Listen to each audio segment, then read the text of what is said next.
The Philadelphia Eagles come out and have one of the better, more engaging, kind of fun to watch almost preseason games. And there's some pretty big news and notes to take away from this game. I thought there were definitely some negatives for sure. We could definitely go into the Negadelphia side of things. But I also think, to be honest, there were some good positives. I thought that a few players really showed that they belong on not only like the 53-man roster, but I think the larger aspects of things, right? Because it's not a 53, it's really like a 69, 70-man roster, especially if you can utilize an IPP designation on a player. So with that said, guys, I want to take a few minutes. I want to talk a little bit about what we saw in that game and kind of reasons to be encouraged. What is there, to be pumped up a little bit about? And to put to bed, guys, some of this stuff about worrying about preseason records. It doesn't matter. All right, y'all, let's get it.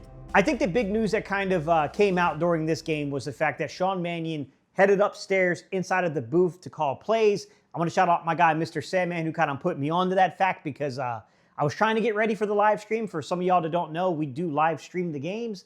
This is a new thing we're doing here, myself as Gate City Sports, guys, and it's at its infancy. So if you want to be a part of something like that in its infancy, we are live streaming these games. But the baby, man, I got a baby, and the baby kind of made it difficult for me to prepare for every aspect of the game because she went up to hang out for a little bit before the game. And that made it to where I didn't realize that piece of information. And Mr. Sandman kind of filled me in on it that no, he's moving up to the booth. And, we had that discussion during the live stream, guys, where we were kind of talking a little bit about the fact that a lot of people will bring up these things about whether it's better to be down on the sideline or whether it's better to be upstairs. And the big differentiator is, on one hand, if you're down on the sidelines, at least you can kind of interact with the quarterback. You can interact with the offense. You're the coordinator, so it gives you that ability from a communication standpoint, which also in itself, guys, can be a good thing or it can be a bad thing. Obviously, too many people in the quarterback's ear, not a great thing. Now, the other side to this is if you go upstairs and you're inside of the booth, you have a better vantage point to see what is happening. So from an in-game adjustment, as a coordinator, you get to see a view that maybe even your quarterback isn't seeing. It gives you some unique perspectives, if you will. Now, you can make the argument that technology makes some of these things hilarious that people argue over, right? Because you have the eye in the sky and you can see it on the iPad, so you can see what the defense is doing in clips, right? Live in the game. So you can make the argument then also, like, the whole thing about being on the sideline and being able to communicate with your quarterback. Well, you can have a direct connection into your quarterback, especially as the play caller. So, there's ways of arguing this stuff. However, I love the way that Mr. Sandman pointed this one fact out, which is when people were arguing over whether it's better to be down on the sidelines or up in the booth, a lot of people will point out most of the successful coordinators are down on the sideline, except for Vic Fangio. That was a good catch, Mr. Sandman. Vic Fangio kind of pilots the thing from upstairs. He's pretty damn good at this thing. He's been pretty damn successful. It's interesting, man. That's a very interesting perspective. I'm excited to see how that ultimately works. I'm not going to take shit out of a preseason game. I don't think that was the end-all, be-all of why things may or may not have happened. But, it is notable that the Philadelphia Eagles seemed to be more competent last Saturday offensively, and I don't think that was for nothing. You know what I mean? The second piece of really big news. I thought the Philadelphia Eagles offensive line, that second string group, right, was made up of essentially Fred Johnson. Then you had guys such as like Jake Majors out there, Willie Lampkin out there. You had Markel Bell out there. They had a really nice kind of second grouping, second core of dudes out there. And I thought that they were definitely giving a good Drew Kendall, a good push on the interior offensive line. There was a really good sequence of blocks there down in the red zone with Drew Kendall and Willie Lampkin in particular. So, they moved bodies into that end zone, guys. That was a hell of an encouraging sign. I think that you could look at this and say, don't count your chickens before they hatch for sure, guys. I'm not saying go overboard with this. I'm saying that against another second team unit, our second team offensive line unit looked pretty good. There's a shit ton of caveats though here. It's not a starting unit in the NFL. And then the second part of that is that Patriots unit in particular, it's not a particularly good run defense unit. Grain of salt for sure. But let's be real. You definitely want to kick their ass in game action if you can. And I thought we went out there and we did what we were supposed to do. We kicked their ass in the game action from the interior offensive line. And that was a big question mark heading into camp. And to be real with you, I think these guys are answering the damn call amongst the interior offensive line.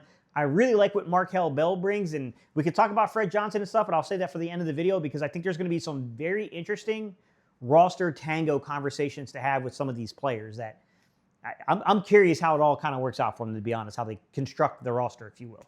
Especially if you're looking at it as a 69, 70 man with the IPP designation roster over just a 53 man roster. Because you do get call-ups. You do have the emergency quarterback rule, right? There's so many different ways of getting, you can even look at it and say it's not really about a 53 or even a 69 or 70 man roster. You could talk about that in terms of the depth.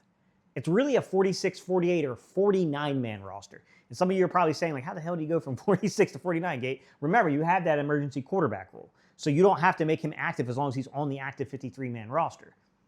He can come, he can dress out, and if something happens with your quarterbacks, he's immediately active. So you can utilize that rule, which then gives you 2 calls from the practice squad. So now you got an active 49 instead of an active 46 or an active 48 if you just use just solely your call-ups. So, I mean, I think there's a lot of interesting discussions around that. And I think this interior offensive line, it's making some of the roster decisions quite interesting, right?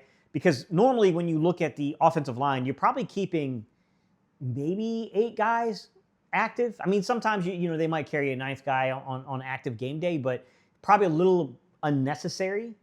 And it leads you to some pretty interesting questions about like who the hell is going to be active and like what you're going to do here, right? Because you always got to keep at least 1 interior offensive lineman and 1 swing guy. That Fred Johnson, Markel Bell, you know, do you play around with inactives here? I mean, normally a rookie gets some inactives.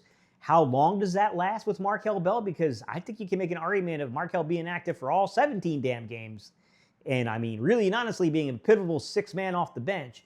You know, you got Drew Kendall, pivotal second-year guy, pivotal second man, or, you know, 6-man or whatever you want to call it, main interior offensive line and backup. Willie Lampkin's out there playing pretty damn well. I think Micah Morris, if he hangs on the roster, I think that's the developmental guy. That's a dude I could see being inactive quite a bit, but like, it raises some questions, dude. I'm just going to be honest. Like, if you really assess it, it's like, damn, like, you got a point. Like, there's some really interesting questions to raise about not only the 53, not only the 69 or the 70-man roster, but that active 46 to, like, 49 players we make ready for game days and how they're going to shape the roster here, right?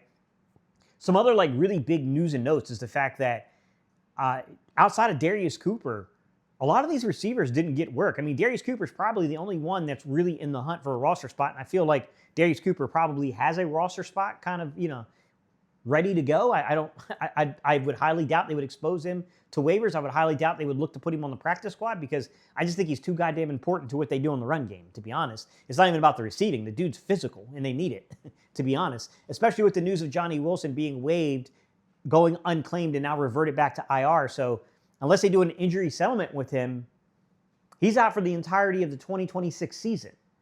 So, I mean, like, when you look at it from that lens, like, yeah, man, like, you know, Johnny Wilson going down kind of really makes Darius Cooper almost invaluable to the run game as it's a receiver position, to be real about it, right? And we got guys like Dontavian Wicks has been decent in the run game. You know, he's an okay player there. Devontae Smith is all effort. He's not a physical guy in terms of that, but he's damn sure an effort guy.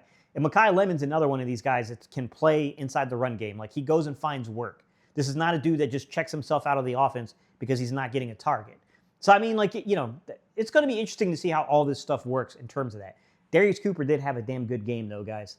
I don't know how y'all felt about that game, but I thought Darius Cooper made up for maybe some of the lackluster play that he had in the first week of preseason because, you know, there were a lot of people like, damn, Gate, you know, the reportings were so positive on Darius Cooper coming into camp and stuff, and, yeah, I expected more from him. And then we go into joint practices, and we're hearing Darius Cooper's name emerge again. I'm like, what the hell? What's the disconnect here? Well, you know, it was just a singular, really a bad rep. I wouldn't even call it a bad game from the Baltimore game. He had a bad rep to where Andy Dalton did put a ball on him, and he should have made that catch, and he didn't. But it's a singular bad rep. This shit's going to happen from time to time. I mean, overall, I think Darius Cooper's had one hell of a camp. He's taken the calling very seriously, and he understood that he was not guaranteed crap, and he was going to have to go earn it. I feel like that young man has definitely earned it, man. I feel like you almost have to put him in there or else you're sending a really weird message to your team. Piece number 3. I just want to take a minute to talk about some of the offensive players that are kind of, you're wondering how the Eagles are going to construct the roster, if you will, right? Because I do think there's some decisions here that it'd be difficult to cut certain players, but I don't necessarily know that that means they're a lot to make the roster. Like there's some roster kind of evaluation here that has to go on.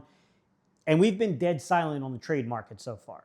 One of the guys that stands out to me in terms of like a potential trade asset, you're not going to get that much for him, but you might be able to get a player out of it, or maybe like a really, really late day 3 pick for him. But, if a team just is going into the season and they are not secure at the tackle position and they have a starting gig, probably because of injury or something like that, and they need to find a guy that they can insert into the actual like offense for them.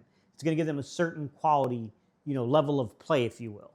That's where I think like a guy such as Big Fred, I think Big Fred would make sense in terms of like if the Eagles feel really secure about Markel Bell and they're just like, look, this guy's a swing tackle. This is truly the 6th man off the bench. Then I think Big Fred could potentially become expendable. I'm not saying these things are going to 100% happen, guys. I'm trying to look at it as I prepare myself to create a 53-man roster and where those surprise elements could be. The other thing that I notice here is I'm looking at the 53-man roster. I think there's an interesting tango that's going to have to happen between like almost like what you do with your backfield with the running backs or a lead back, what you do with your tight ends, especially countering in how much 12 and 13 do you want to play compared to like a 2-back look where it's basically like a 21 or a 22 personnel type look essentially on the field. And juxtapose that with 11, 10-man, 1-man personnel, basically where you're going to be throwing 3 or more receivers out there on the field. We know that 11-man will definitely be the dominant by snap, but even in saying by dominant by snap, that doesn't necessarily mean that you're not going to have like other parts of your offense that don't become huge things now compared to what they were previously.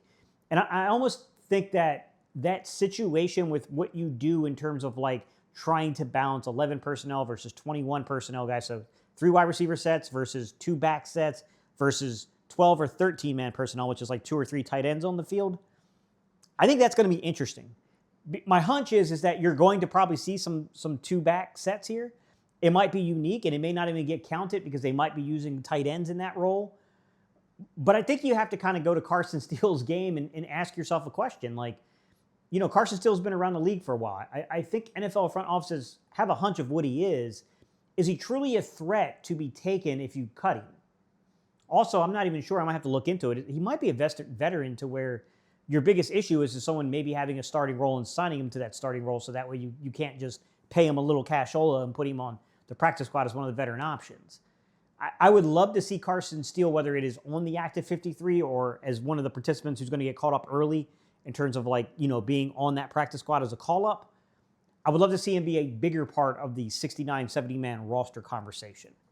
The last part of that conversation would probably include wide receiver, right? Because we're talking about how often we're going to play 11 personnel, 3 wide receiver sets versus 21 personnel, 22 personnel, a 2-back set, versus 12 and 13 personnel, which are your multiple tight end sets or your jumbos, if you will. This is a difficult conversation because you want to get your best players on the field, but you also want to utilize roster spots to people who can actually be utilized in game. So a lot of times that kind of reverts to special teams production.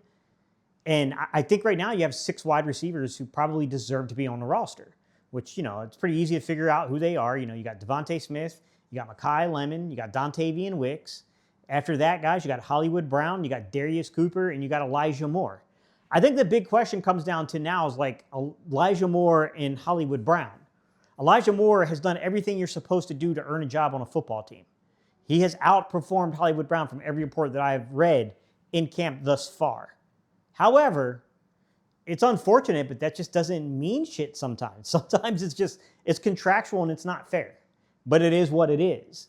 And Hollywood Brown isn't an insurmountable amount of money in the contract. It's not like you can't move off of that guy. However, if you haven't lost faith in the player, it would be kind of rare to move off of a player if you haven't broken faith with the player, if the player hasn't deserved the cut. Even if he's been outplayed, it's not that he hasn't performed himself. It's just that some of the surrounding guys kind of outperformed him. It came out of nowhere to an extent. If I'm being honest, I think it would behoove the Eagles if they're going to go in that direction. I don't think you can cut a player like Hollywood Brown. It doesn't make sense. But he could potentially be a trade target. And I don't really see any other way of improving the roster offensively through a trade, especially if you give up an asset like Hollywood Brown, unless you can really recover either one or two positions. And since we're focusing on the offense today, I'm just going to keep it to the offense. You know what the other position is, guys. But right now, I don't think that the only outlet you could find quality play that would make sense would be to essentially move Hollywood Brown for a tight end. I brought up Cole Kmet just because Cole Kmet is in a situation in Chicago to where he's got a top 10 pick there and Colston Loveland, and then they've got a third-round pick they just invested this past draft in an inline blocking tight end. Cole Kmet is still the better player. Cole Kmet's a guy that probably deserves to be a focal point of an offense. But, you know, the circumstances are the circumstances, and his contract's running out. That rookie deal is. And you got to question if he's going to get another deal in Chicago. So maybe they'd be motivated to move him for a guy like Hollywood Brown, who's not that much money, but yet can come in and help their football team as well. Could give them reliable pass targets to throw the ball to. Something like that. And I'm not saying that these are the names, guys. Who the hell knows? You could also make the case that the Eagles could potentially move Elijah Moore. I don't know how much interest there is league-wide to get Elijah Moore. Although he's had an incredible, camp for the Eagles, most of the teams, from what they can see, the Eagles kind of held him out. They didn't want him to be seen. You could also go the veteran route of the practice squad, trying to get Elijah Moore. I don't think he'll be eligible to be, claimed because I think he is technically a vested veteran. So as long as you cut that player before the deadline, they don't go through waivers. They're free to sign wherever they want to, so you can negotiate something potentially in the, the back end of the contract. But that's the way I'm looking at the roster right now, guys. All right, y'all. Thank you all so much for tuning in. I'm going to throw you up some videos, man. I'm throwing up a video over here that goes over scheme, or it's going to go over like a player evaluation. And I'll do you a solid. I'm going to throw you a second video up. That goes over the same topic, scheme or player evaluation. So that way you can get yourself ready for Friday night's final preseason contest, guys. And then for the weekend cut downs on our way to the 53-man roster. And then later the 69, 70-man kind of full roster, including the practice squad. All right, y'all. I appreciate y'all's time and attention. Thank you all so much for liking, commenting, and subscribing. And for all y'all that are hyping these videos up, my gratitude goes out to you guys. I appreciate y'all. All right, y'all. Peace. I'm out of here.